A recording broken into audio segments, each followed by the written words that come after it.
Welcome back to Lost in Time. So here we are in the Carrot Factory. This level is long and has multiple sections.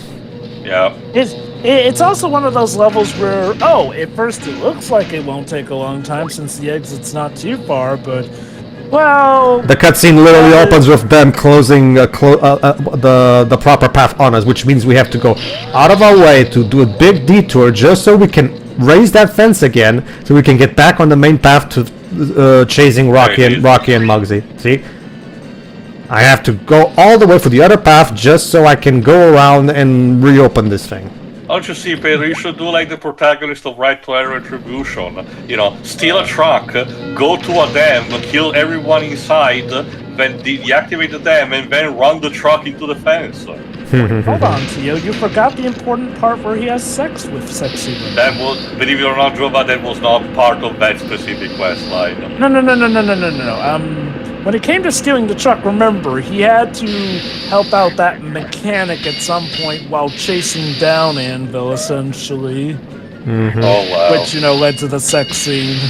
Oh yeah, this is the other thing about, Yeah, you can't get to that enemy. Like, he's just there to throw, wrenches at you. That's his job. And you can't even go in there and kick him in the ass for it. No, you just have to avoid the wrenches and move on. Makes sense, he's an obstacle, I guess. Again, I understand Pedro's confusion because, the game hasn't really done... And you'll notice, Teo, did you notice that there's a kind of stairway in the platform making you think maybe you can go in there? Yeah. Yeah, okay, I guess to be fair... Yeah. To be fair, from what I recall, the game hasn't let you climb any ladders, but all the same, it is pronounced in there like it is supposed to be interactable, so I don't blame you for thinking that.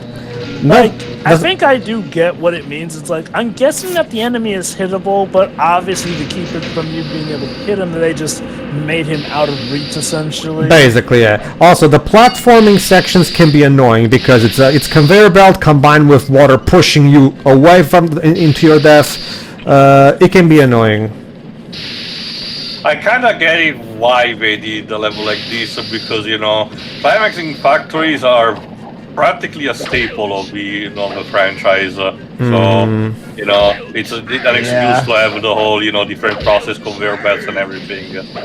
It's kind of a missed opportunity that they didn't make the level music based off of Powerhouse. Yeah, that's another good point. Yeah, you're making a factory level in a Looney Tunes game, and you don't bust out Powerhouse. If I remember correctly, Powerhouse is public domain, isn't it? Oh, yes. In fact, Pedro... Well, actually, no, never mind. I just remembered, Jova. The reason Carl Stalling was able to use it in the first place in the short was because Warner Bros. Right, the mouse. This piece of shit steals your key. Which means now... Go and chase him. Which means now I have to go and chase him. So yet another detour. A detour from the detour.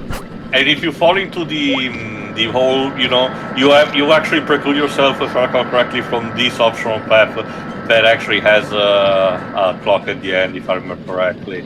Actually, no, never mind. This brings you back to the beginning. Yeah. It's later when something like this actually happens. Basically, I would hate to work in this factory because of the draw distance. I can barely see what I'm doing. not just that.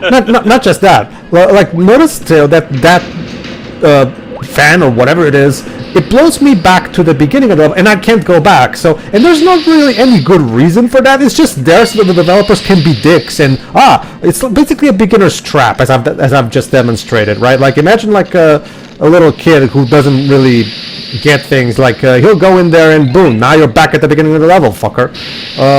Also, it seems I'm mistaken. Powerhouse is technically copy-ridden. But Warner Brothers. Public domain in the 2030s. Okay, no, I was about to say that, yeah, because in the behind-the-scenes featurettes of the Looney Tunes Golden Collection, when they talk about Raymond Scott, aka the composer of all those tunes, like Powerhouse, right? The reason Carl Stalling was able to use them in the shorts was because Warner Bros. Owned his library of music. So that song belongs to Warner Bros. So even regardless of whether it's public domain, Jova, Warner Bros. Owns that song, which means this game couldn't perfectly use it. Oh, well, it may please you to know that the upcoming movie, The Day the Earth Blew Up, will in fact have an entire Powerhouse sequence dedicated. I'm not surprised by that. Okay, my best guess as to why they didn't include it in this game was... Okay, I'm not gonna act like the music in this game is bad, but it's very much about where... It was maybe to have its own aside from identity, Jova. Yes, and I'll be honest, I could not really hum most of these tunes. Again, they're not bad. That said, they are really not that I will meaningful. argue the Stone Age theme is good. Yes, and you know what? That's why it was using the trailers, if I recall correctly. Yes, and I actually can recall Pirate Years' tune, though admittedly that might be due to how much time I spent on that damn level, but nonetheless, again, that's not even to say all the music is bad, but my guess as to why they didn't include Powerhouse is, well, like Theo surmised, they wanted to have their own identity. We don't even get to the classic Looney Tunes fanfares, at the beginning or the end, if I recall correctly, so... Or Bugs Bunny's theme, because not a lot of people remember this, but Bugs Bunny actually has his own theme. Like, every time in the shorts where it moves from the Warner Bros. Logo up to the Bugs Bunny in screen, it always plays his theme. Dun, dun, dun, dun, dun, dun, dun, dun, dun, dun, dun, dun. That's Bugs Bunny's theme. It was kind of a staple because, Disney did have something like this, with the character's face and their own themes on their own, so yeah. As for what you said, Jova, I'm not surprised by that. One, Pete is a big Looney Tunes fanboy, and the movie stars Daffy Duck and Porky Pig. And allow me to remind you that the version of Porky Pig these new shorts use is the Bob Clampett version, the Daffy version, rather than the Chuck Jones version. And guess what? Bob Clampett directed Baby Bottleneck, the short that is the short that is most popular in terms of its use of Powerhouse, the baby factory. Yeah, the sequence even looks like it's paying homage to that episode in specific. Oh no, that's very much that's barely debatable. That's practically a certainty. Okay, Also, let's actually get this stupid fucker. Yes, Java? Also, for the first time, Petunia Pig will be starring in one of these movies. That's cool. I'm also glad that we're finally gonna get a proper animated, as in 100% animated Looney Tunes movie that is not a clip show. Because for as much as I like movies, Chuck Jones's movies that he made in the 70s, like Quackbusters and stuff like that, those movies work on recess, all grow down logic, where there's technically new material, but most of it is just reusing old shorts. Some of it was very noticeable too, because you'd go from archived recordings to, oh hey, suddenly Mel Blanc sounds much older. Yeah, because you watch Quackbusters, and it's so clear that by that point Mel was starting to struggle to do Daffy's voice. And how was he as Bugs? He was still fine. Bugs is one of the easier voices on him. He has gone on record saying that Bugs is one of his easier voices to do. Was one of his easier voices to do. It was Sam that was his hardest voice, which is why he had to stop doing Sam even before he died. Fun fact about the Bugs Bunny voice, it arguably saved his life by drawing him out of a coma. Yeah. Right now, the current voice of Yosemite Sam is Fred Tatasciore, and he does a great job mimicking Mel's performance. There you go, little shit. If I recall correctly, that's the mouse character when Space Jam replaces the announcer. That's another obscure Looney Tunes character that had a couple shorts here and there, but not that many. Usually has a companion mouse. Yes. Yes. And if I recall correctly, usually they tend to just harass not Sylvester, the other friend that he has. I think it's called Claude. Yeah. Occasionally, in the interest of trying to create new different characters, they would occasionally have shorts that didn't start any of the well-known Looney Tune characters, just for the sake of maybe seeing if they can create a new star of sorts. forget if that's how we got stuff like the Dover Boys. No, remember again, Dover Boys was just Chuck Jones venting at the industry. Oh, I know that was him venting, but I'm wondering if it was part of that initiative of making characters that weren't the classic Looney Tunes. Might have been, but the primary focus was him just being really pissed off that he could not express his creativity. And again, he almost got fired for it. Yes, again, that was that day's equivalent of a shitpost, and yet now it is arguably one of the most famous Looney Tunes cartoons that doesn't star the. Oh, if I recall correctly, because of the legal shenanigans and everything, that one is technically not owned by WB, and instead is squarely in the public domain, even before it expired into that. Yep, got a whole reanimated collab and everything. Well, I don't know about you, Jover, but lately I watched a film that felt like a giant shitpost. To be specific. Godzilla vs. Pedro. I won't go too much into it now because we got this to do, but okay, there was a film made in 1971, and it feels like it. Yeah, I got a roll, Pedro.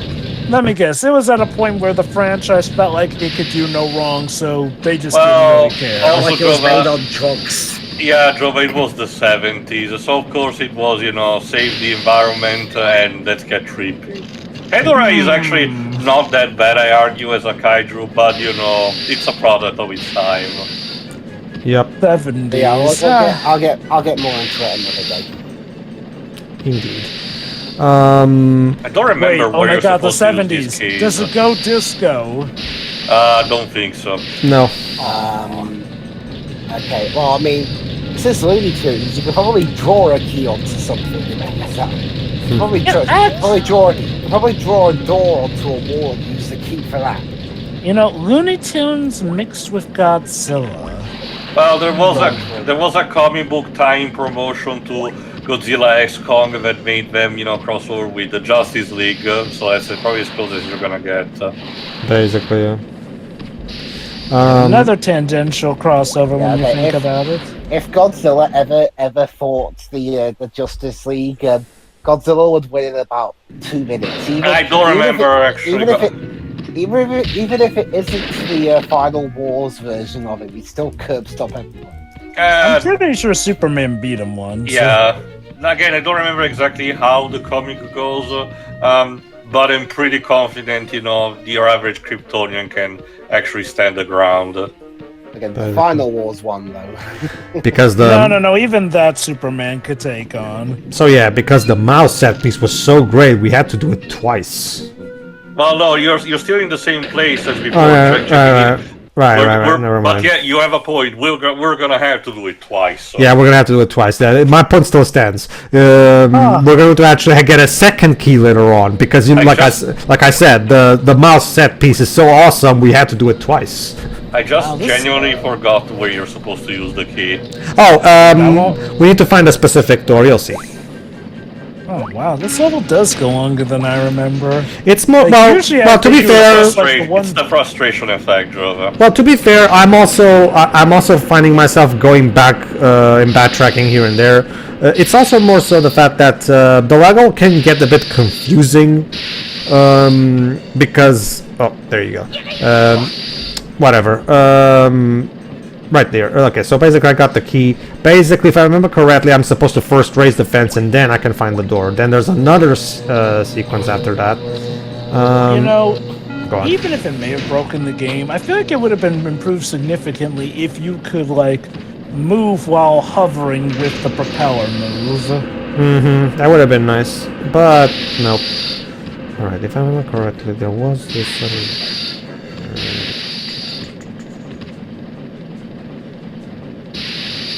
Oh god, okay. Never mind. Okay, maybe it's around this path because, we did use that to open some of the valves, but not all of them. Yeah, basically.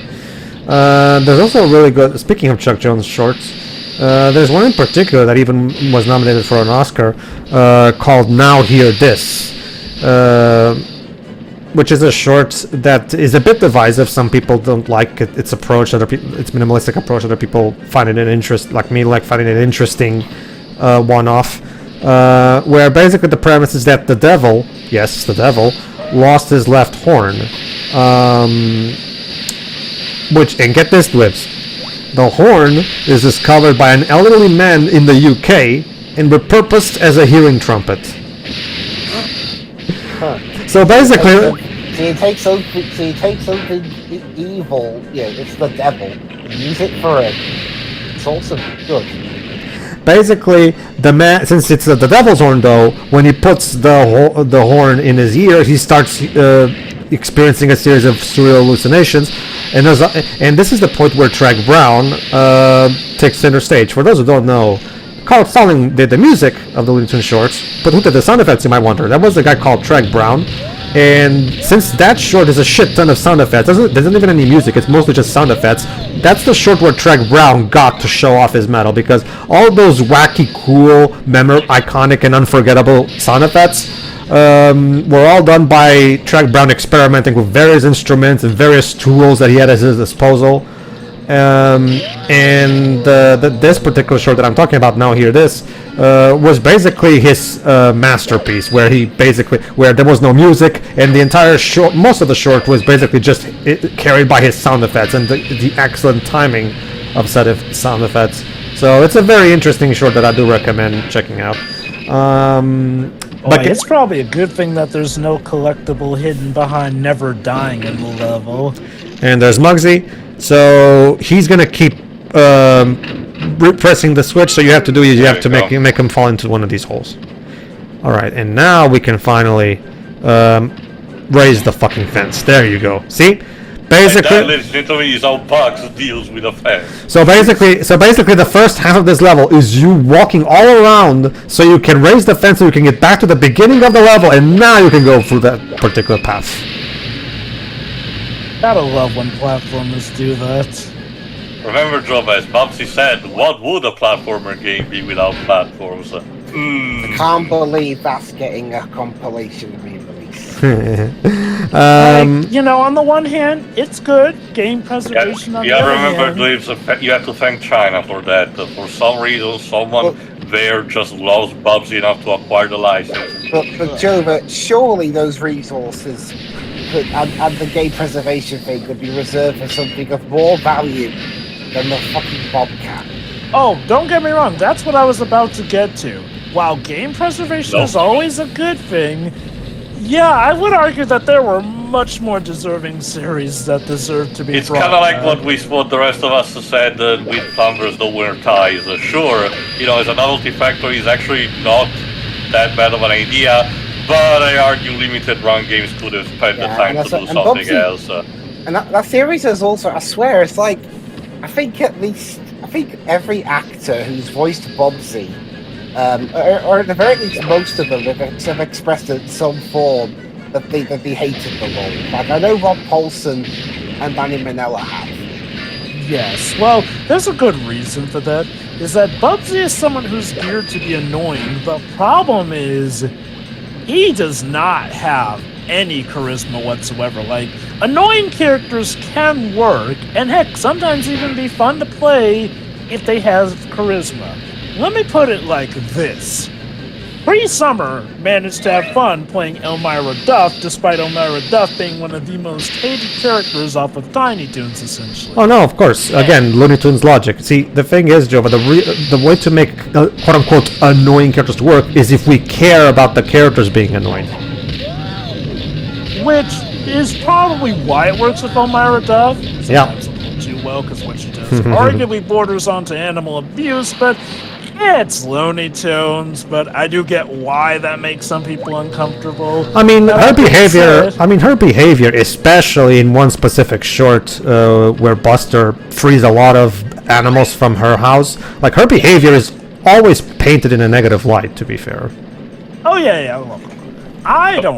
My memory is a bit short on the matter. Was it the same when it came to the Pinky and the Brain shorts too? Yes, I'm pretty sure it was, Oh, wasn't the it? Elmira and the Pinky and the Brain crossovers, those happen. Everyone, well, okay, I don't know about everyone, but I know that a lot of the main staff involved did not like that. So much so that they even expressed that in the intro of that thing, essentially. Now, don't get me wrong, I don't think the idea was inherently bad. But God, it was such a gimmick, essentially, to combine components from Animaniacs and Tiny Toons, essentially. That said, like, okay, I know that Elmira Duff got a lot of backlash as a character, but was there a point where she was the most popular, and that's why they chose to fuse her with Pinky and the I get the Brain? feeling the writers just wanted to try something weird, basically. The people behind Animaniacs and Tiny Toons, I can tell you, Jova, that had definitely some level of favoritism. You remember, one of the sketch is literally just a bunch of pigeons doing basically The Godfather all the time. And I've seen recently people who are, grew up with the show and actually raised the question of what was the appeal at the end of the day of that particular segment. That's right, okay. If I recall correctly, yeah, I think Elmira Duff was kind of a creator's pet. Again, I liked her, honestly. Found her fun, and hey, she's voiced by Cree Summers, so that tends to always be a plus, essentially. Also, to answer your question, Dweebs, Doug Arrows, which is the most recent, Babsy voice actor, which was ultimately confirmed to be the one from The Woolly Strikes Back, really hasn't expressed anything yet on the matter, so who knows. Well, a paycheck's a paycheck. But here's the other thing, though, is I think you'll find this even more interesting. Going back to that short I was talking about, at the end, where he abandons the horn and the devil recovers it, the British guy goes away at the sound of Rule Britannia, of all songs. Like, I have I have no idea. Like, it was Chuck Jones trying to secretly throw his little homage to the UK or something. I don't know. Like, Wait, a British guy running away from Rule Britannia then? Wouldn't that song be more... No. That song should be more encouraging. No. He leaves. He leaves while the song plays. That's what it is. Okay, I don't think I've seen the short. At least not one memory tells me. But if I had to guess, Pedro, it might have been, a not so subtle, jab at British colonialism. Possibly. British person randomly finds something that doesn't really belong to his country, mine.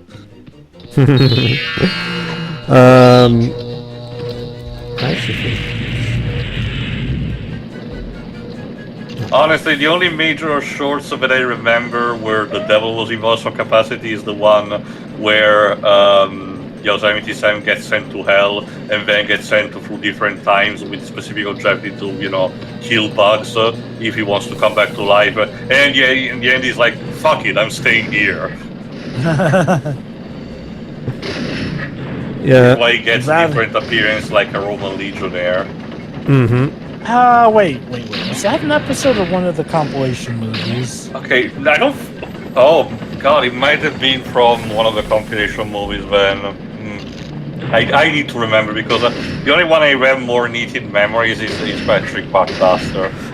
If I remember correctly, I think I remember the short that Teo's talking about. Yes, basically it's a short where... if I remember correctly, it's a short where Bugs makes Sam think that he needs to be nice to him, otherwise he gets sent to hell or something like that. I could have sworn it was a compilation movie, because I swear Well, that... it could have been used in a compilation. You're thinking, Pedro, about Tom and Jerry cartoon instead, because that's the one where Tom needs to ask...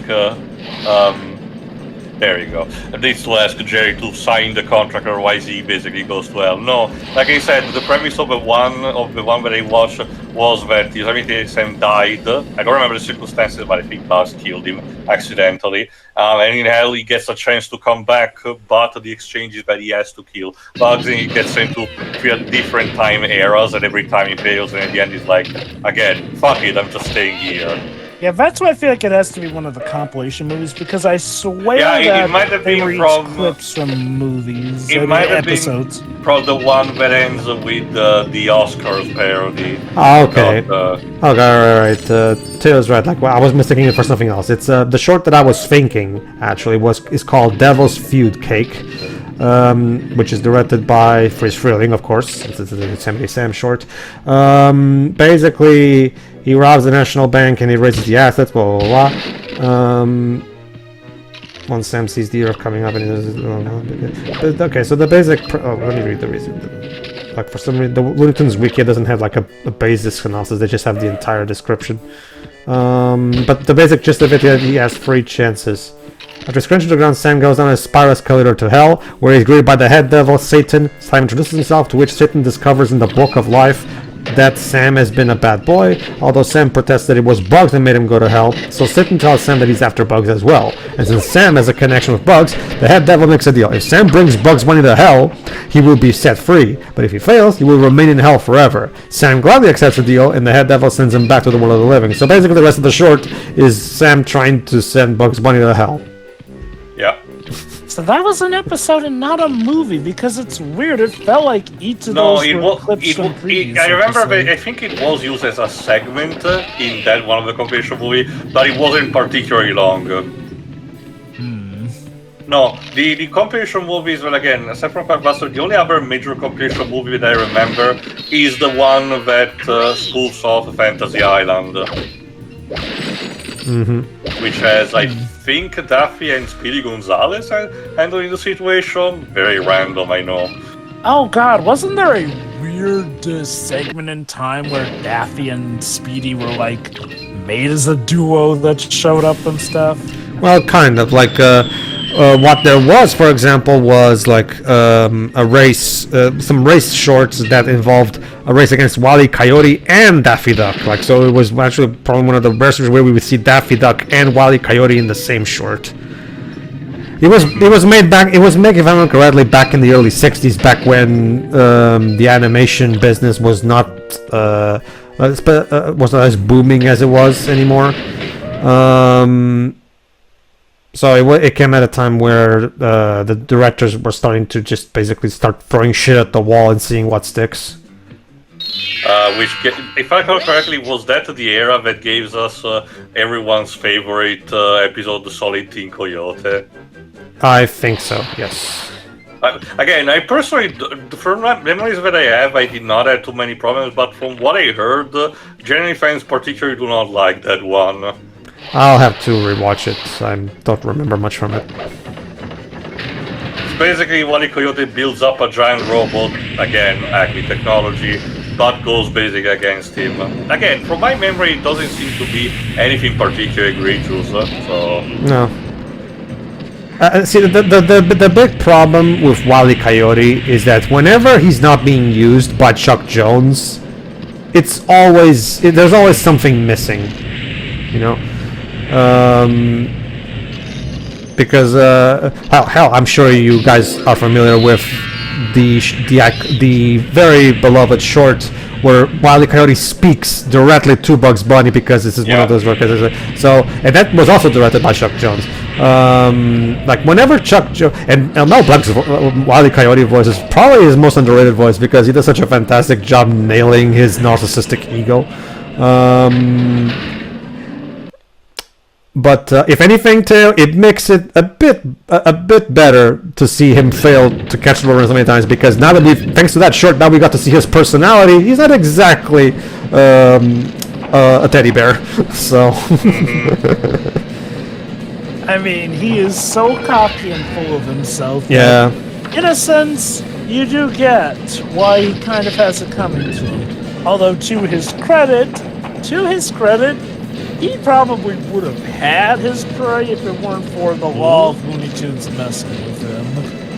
Well, remember, like, again, it's Chuck Jones doing what he always does. The reason he made him an egotistical narcissist was so that it would be satisfying to see Bugs Bunny take him down a peg, basically. Which is funny, because when it comes to the Rover and Wile E. Coyote cartoons, one of his rules is that sympathy must remain with the coyote. Oh yeah, it is. But that's in those shorts. Allow me to remind you, Joba, just like all the others, Wile E. Coyote is an actor. And he's there to play whatever role Chuck gives him. That is true. In fact, fact, there was even that one time where Bugs Bunny literally filled in for the Roadrunner, i.e., Yep. the super speed and everything. It was the one. It was the one that Pedro was mentioning, if I recall correctly. Where he No. spoke, No, There's that's a different where one. Bugs fills in for the Roadrunner where Wile Coyote does not speak. If I recall Okay. correctly, Bugs has had a total of 3 encounters with Wile Coyote, 2 of which had him speaking, 1 not.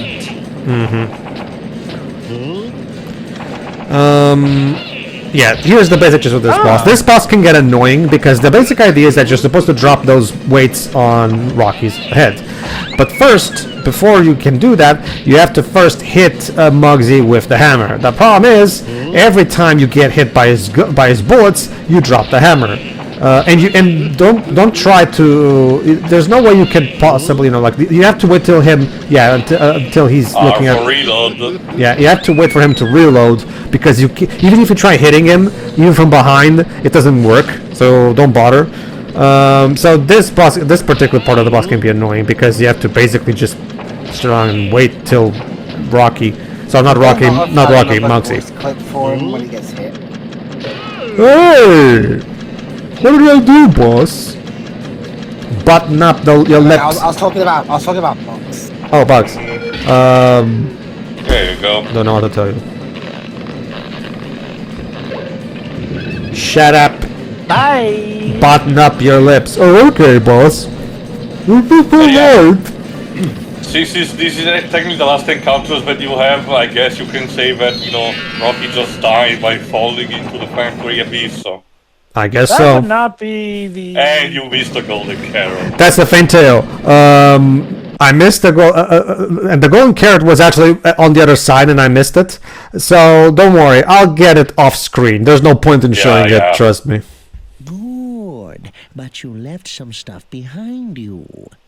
Which means I had to do the whole level all over again too. Oh, goody. At the very least, these unlocks my favorite level in the game. Mine or mine. Mm-hmm. I wonder what that level will pertain to. Well, I guess Probably we'll a just. beach. I guess we'll just have to find out in the next part now, wouldn't we? All right. Yeah. See ya. See ya.